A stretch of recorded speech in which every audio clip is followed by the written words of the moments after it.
नमस्कार मैत्रिणींनो, आज आहे महाशिवरात्री। त्यासाठी माझ्या मुलांना आवडतात तसे साबुदाण्याची खिचडी आणि साबुदाण्याचे वडे बनवणार आहे। बटाटे सोलायचे झंझट नको म्हणून मी अगोदरच बटाट्याची साल काढून घेतलेली आहे आणि मी कुकरला लावणार आहे।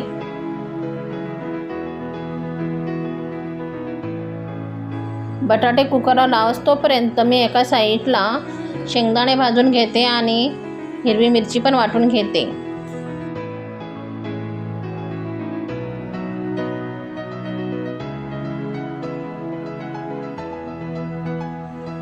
कुकरला एका साईडला शिट्ट्या होतोपर्यंत शेंगदाणे भाजते, म्हणजे कसं आपला टाईमही वाचेल। त्यासाठी आपण हे एका साईडला करून घेऊया।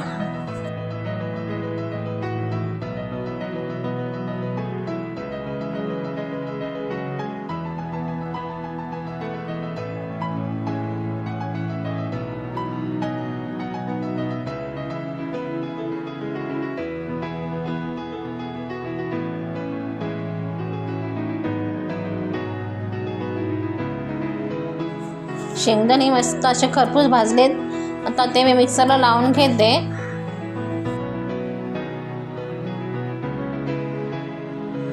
इकडे आपले बटाटे पण शिजले आहेत, त्यात आपण काढूया आणि आपल्याला खिचडी पुरते पाहिजे तेवढे घेऊया आणि बाकीचे आपण वड्यासाठी ठेवायचे। आता मी कढईमध्ये 2 चम्मच तूप टाकते आहे।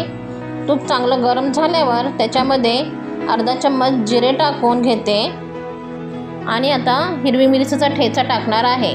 मी मिरची वाटतानाच त्याच्यामध्ये थोडंसं मीठ टाकलं होतं, ते मी टाकून घेते। आता 2 चम्मच हिरवी मिरचीचा ठेचा। मस्त अशी झणझणीत साबुदाण्याची खिचडी करूया। मिरची चांगली परतल्यावर त्याच्यामध्ये आपण हे बटाटे टाकूया। बटाटे पण चांगले परतून घ्यायचे।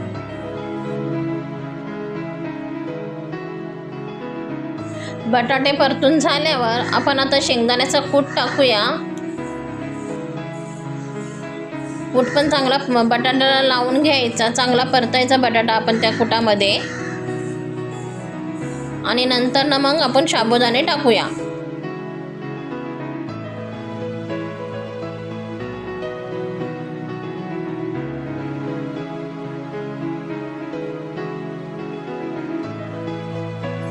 शाबू टाकल्यावर मस्त हलवून घ्यायचं आणि 5-1 मिनिटं झाकण ठेवायचं।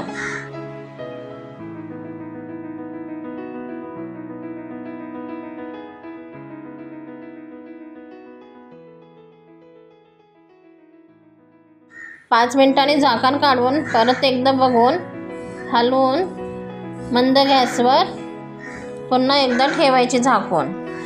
असं केल्याने आपली साबुदाण्याची खिचडी चिकट होत नाही आणि मस्त अशी फडफडी सुटसुटीत होते। तोपर्यंत आता आपण साबुदाणा वड्याची तयारी करूया। हे ठेवलेले बटाटे मी एका भांड्यामध्ये कुस्करून घेते। त्याच्यामध्ये मी आता साबुदाणा टाकते। हिरव्या मिरचीचा ठेचा पण टाकून घेऊया। थोडंसं मीठ टाकूया, शेंगदाण्याचा कूट टाकायचा आणि सर्व हे मस्तपैकी मिक्स करून घ्यायचा, त्यांचा एकजीव करायचा।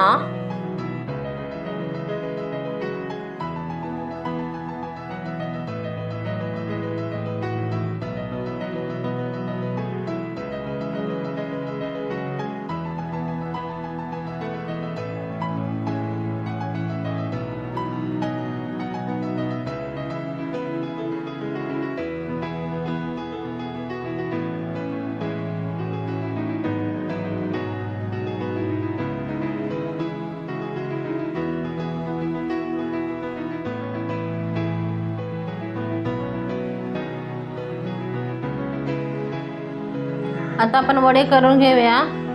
असं गोल करून थोडंसं मधोमध दाबून घ्यायचं, चप्पट करायचे। असेच आपण सर्व वडे करून घेऊया आणि एकदम तळून घेऊया, म्हणजे आपला टाईमही वाचतो।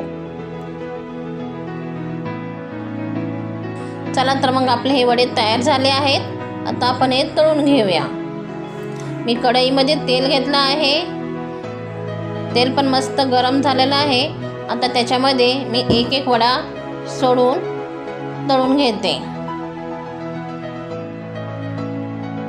वडा लगेच हलवायला जायचा नाही, कारण तो चिकटतो खाली, नाही तर आपला वडा तुटण्याची शक्यता असते. त्यासाठी थोडंसं थांबून नंतर आपण वडे हलवायचे.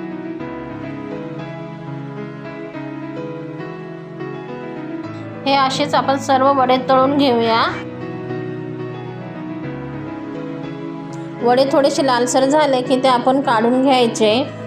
हे वडे जर तुम्ही गोड दह्याबरोबर खाल्ले तर खूप छान लागतात.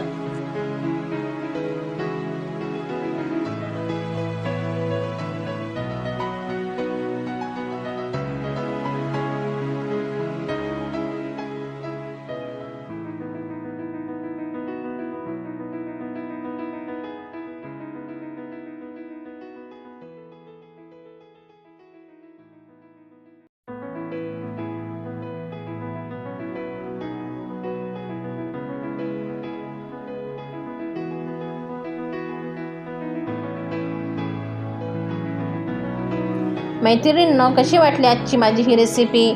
जर आवडली असेल तर लाईक, शेअर, सबस्क्राईब करा आणि एकदा नक्की ट्राय करा. आणि माझे हे अगोदरचे रेसिपीचे व्हिडिओ पाहण्यासाठी वर दिलेले आय बटनवर क्लिक करा आणि नक्की एकदा ट्राय करा.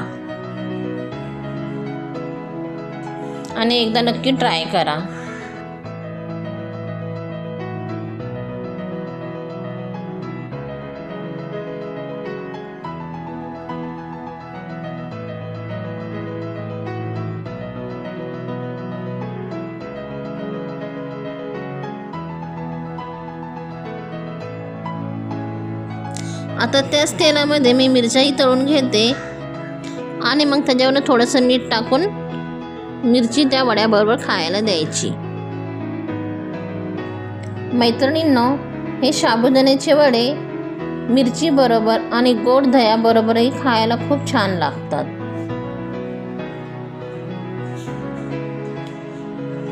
चला तर मग पटापट लाईक, शेअर, सबस्क्राईब करा. धन्यवाद.